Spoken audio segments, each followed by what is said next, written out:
श्रद्धेय माँ शारदे श्वेतांबरा को प्रणाम करते हुए मंच और आप सभी लोगों को प्रणाम करता हूं और बिना कोई भूमिका बनाए अपनी बात रखता हूं। और दो लाइनें आप सभी लोगों के लिए जो कलमकार हैं कि खुद की ही खबर में इस कदर बेखबर आया है, खुद की ही खबर में इस कदर बेखबर आया है, जिंदगी दांव पे लगा डाली तब लिखने का हुनर आया है। मैं बुंदेलखंड से आता हूं, तो वीरांगनाओं में एक उपेक्षित पात्र है, वो मैं आपके समक्ष रखता हूं और बिना कोई भूमिका बनाए सीधा लीजिए कि ना वीरों के कुल में जन्मी थी, ना ही कोई राजपाट था, रूखी सूखी खाकर पल गई, उसका ना कोई ठाट वाट था। झांसी स्थित ग्राम भोजला में जन्म लिया एक बाला ने, बचपन से ही हृदय को जिसके घेर रखा था ज्वाला ने।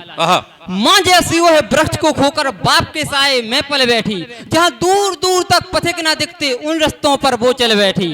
अंग्रेजी हुकूमत को लेकर जहर भरा था उसके अंदर, रगों में लावा ऐसा था जो भरा पड़ा हो 7 समंदर। तो दुनिया भी तब टहल के रह गई जब रानी संग ललकारी, भरी जवानी जान गवा दई धन्य तुझे झलकारी, भरी जवानी जान गवा दई धन्य तुझे झलकारी।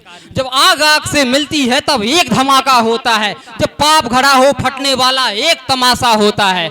झलकारी मिल गई लक्ष्मी से जो झांसी की थी रानी, उठा कलम इतिहास बैठ गया गढ़ने दोनों की बानी। रूप अनुपम पाया उसने जो रानी से था मिलता जुलता, सूर्य समान चमक थी मानो स्वर्ण कमल हो कोई खिलता। चाकू पिस्टल तलवार है सब रानी ने ही सिखलाई, ले जान हथेली कैसे लड़ते ये युक्ति ही बतलाई। एक सेनापति को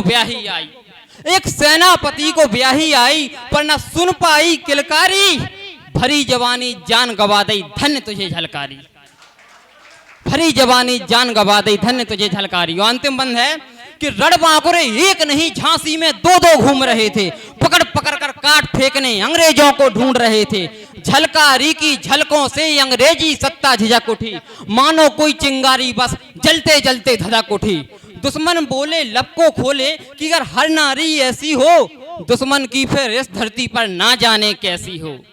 अंत समय का योग तो देखो मौत दीवानी हो बैठी, वो अंग्रेजों को चकमा देने झांसी की रानी हो बैठी। फिर लक्ष्मीबाई के रूप में उस पल जब बुझ गई वो चिंगारी, भरी जवानी जान गवा दई धन्य तुझे झलकारी। और इसी कविता की अंतिम 2 लाइनें कि मर्द नहीं एक मर्दानी जो पड़ गई सब पर भारी, झलकारी में झांसी थी और झांसी में झलकारी। और एक और कविता आप सभी लोगों के समक्ष रखना चाहूंगा बिना कोई भूमिका बनाए कि पता नहीं वो क्यों सोच रहे हैं कि इस काम से उनका जीवन सुधर गया। भरपेट खिलाया ज्ञानी पंडितों को और पास खड़ा भिखारी भूखों मर गया।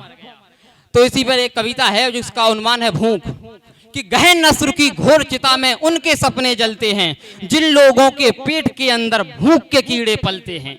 कोई सूर्य तेज में जलता है, कोई आग में जिस्म जलाता है, कोई दिन दिन भर तक मेहनत करता और भूखा सो जाता है। ना जाने उस खुदा ने हरदम भूख को कैसे सींचा है, आगे बढ़ने वालों को भी भूख ने पीछे खींचा है। बालापन में जिनकी सोचें सबसे आगे जाती हैं, जवानी आने तक वो सोचें रोटी तक रह जाती हैं। मोहब्बत जैसे दर्द को कैसे बड़ा भयंकर कह सकते, मुझे बता सकते हो क्या तुम कुछ दिन भूखा रह सकते। देश के बाहर कोई दुश्मन को हमने दम से जीता है, पर क्यों ना देख सके उसको जो भूख के आंसू पीता है। छोटे मोटे वीरों के तो हमने बढ़ चढ़ पंथ लिखे, भूखे नंगे बच्चों के पर किसने कितने ग्रंथ लिखे। हाँ मैंने माना देश के दुश्मन को तुमने संहारा है, पर उसको भी तो देखो यारो जिसे भूख ने मारा है।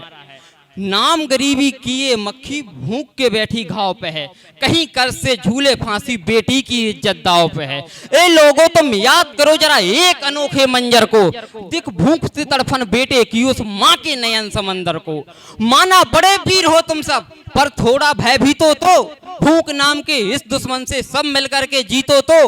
वीर शिवाजी का वो सपना पूर्ण स्वराज्य ना हो सकता, जहाँ बच्चे बूढ़े भूखे मरते वो राम राज्य ना हो सकता, जहां बच्चे बूढ़े भूखे मरते वो राम राज्य ना हो सकता। तो यही अरज है मेरी, कोई कलेजा ना दो टूक रहे, मारो ना तो मिटा दो दुश्मन फिर ना बाकी भूख रहे, मारो ना तो मिटा दो दुश्मन फिर ना बाकी भूख रहे।